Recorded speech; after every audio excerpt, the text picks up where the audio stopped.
പാലക്കാട് കല്ലേക്കാട് ഹോസ്റ്റലിൽ സ്കൂൾ വിദ്യാർത്ഥിനി ജീവനൊടുക്കിയ സംഭവത്തിൽ റാഗിംഗ് ആരോപണവുമായി കുടുംബം.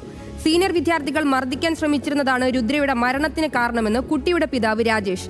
വ്യാസ വിദ്യാപീഠം സ്കൂളിലെ ഹോസ്റ്റൽ വാർഡനെ ബുദ്ധിമുട്ടുകൾ അറിയിച്ചിരുന്നുവെന്നും സമഗ്ര അന്വേഷണം വേണമെന്നാവശ്യപ്പെട്ട് കുട്ടിയുടെ പിതാവ് മുഖ്യമന്ത്രിക്ക് പരാതി നൽകി. എന്നാൽ രുദ്രയുടെ കുടുംബം ഉന്നയിച്ച ആരോപണങ്ങൾ നിഷേധിച്ച് സ്കൂൾ അധികൃതർ രംഗത്തെത്തി. ഞാൻ വെള്ളിയാഴ്ച വിളിച്ചു പറഞ്ഞ അച്ഛൻ ഇവിടെ ഭയങ്കരമായിട്ട് റാഗിങ്. കാരണം എന്താ വെച്ചാൽ ഞാൻ അവിടുന്ന് ഇങ്ങോട്ട് ഓടി പോകുമ്പോൾ അവിടെ സീനിയർ കുട്ടിയുടെ മേത്തുനിന്ന് കൈ തട്ടി. ഇങ്ങനെ ഒരു ഇഷ്യൂ ഉണ്ട് നിങ്ങൾ പറയുന്ന റാഗിങ് ഞാൻ ആദ്യം കേൾക്കുന്നത് ഫേസ്ബുക്ക് ലൈവ് കണ്ടപ്പോൾ. കുട്ടിയുടെ വാർഡനോട് കുട്ടി പറഞ്ഞിട്ട് ഞാൻ വാർഡനോട് പറഞ്ഞിട്ട് വെച്ചാൽ വാർഡൻ എന്തുകൊണ്ട് പ്രിൻസിപ്പാളിനെ അറിയിച്ചില്ല? റെസിഡൻസി പ്രിൻസിപ്പാളാണെന്ന് വെച്ചാൽ അത് അറിയേണ്ടതല്ലേ?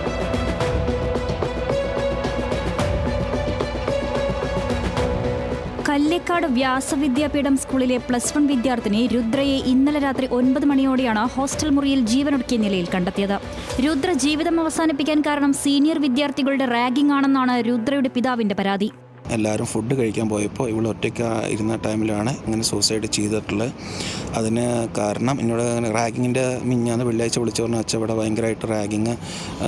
കാരണം എന്താ വെച്ചാൽ ഞാൻ അവിടുന്ന് ഇങ്ങോട്ട് ഓടി പോകുമ്പോൾ അവിടെ സീനിയർ കുട്ടിയുടെ മേത്തുനിന്ന് കൈ തട്ടി, ഷോൾഡർ തട്ടി. അതിന് ഞാൻ സോറി പറഞ്ഞില്ല. അതിന് ഭയങ്കരമായിട്ട് റാഗ് ചെയ്യുക. അതിന് അവർ അച്ഛനെ ഒരു തല്ലാൻ വരിക, മീൻസ് തല്ലണം എന്നൊക്കെ പറയുന്നുണ്ട് എന്നൊക്കെ പറഞ്ഞു. ആ കുട്ടികളുടെ പേര്, റാഗ് ചെയ്ത കുട്ടികളുടെ കാര്യങ്ങളെല്ലാം ഈ ഹോസ്റ്റൽ വാർഡന് അറിയാം. മകളുടെ മരണത്തിൽ സമഗ്ര അന്വേഷണം ആവശ്യപ്പെട്ട് കുടുംബം മുഖ്യമന്ത്രിക്ക് പരാതി നൽകി. എന്നാൽ രുദ്രയുടെ കുടുംബത്തിന്റെ ആരോപണം നിഷേധിച്ച് കല്ലേക്കാട് വ്യാസ വിദ്യാപീഠം സ്കൂൾ അധികൃതർ രംഗത്തെത്തി. ഇങ്ങനെ ഒരു ഇഷ്യൂ ഉണ്ട് നിങ്ങൾ പറയുന്ന റാഗിങ് ഞാൻ ആദ്യം കേൾക്കുന്നത് ഫേസ്ബുക്ക് ലൈവ് കണ്ടപ്പോഴാണ്. ഇങ്ങനെ ഉണ്ടായി എന്നുണ്ട്. ഒരാൾ പോലും ഒരു ഓവർ ഫോണിലൂടെ വിളിച്ചിട്ട് ഇങ്ങനെ ഒരു സാർ എൻ്റെ കുട്ടിക്ക് ഇങ്ങനെ ഒരു പ്രശ്നമുണ്ടെന്ന് ഒരാൾ പോലും കുട്ടി ഫോൺ ചെയ്യുമ്പോൾ കരയിലും ഫാമിലി പ്രശ്നങ്ങൾ എന്തൊക്കെയോ ഉണ്ട്. അതെന്താണെന്ന് ഞങ്ങൾക്കറിയില്ല കേട്ടോ. CAയും ചോദിക്കുന്ന സമയത്ത് കുട്ടികൾ പറഞ്ഞതാണ്. കുട്ടികളായിട്ട് അത്ര മിങ്കിൾ ചെയ്യുന്ന കുട്ടിയല്ല.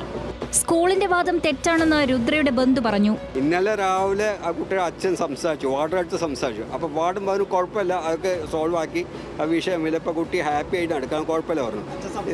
അച്ഛൻ സംസാരിച്ചു വാർഡനടുത്ത്. പിന്നെ ഇന്നലെ വൈകുന്നേരം വാർഡനായിട്ട് സംസാരിച്ചു പറഞ്ഞു. അപ്പോൾ കുഴപ്പമില്ല, കുട്ടി ഹാപ്പിയാണ് പറഞ്ഞു.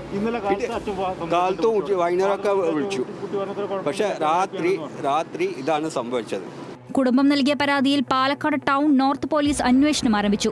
രുദ്രയുടെ സഹപാഠികളുടെയും അധ്യാപകരുടെയും മൊഴി പോലീസ് രേഖപ്പെടുത്തും. ന്യൂസ് മലയാളം, പാലക്കാട്.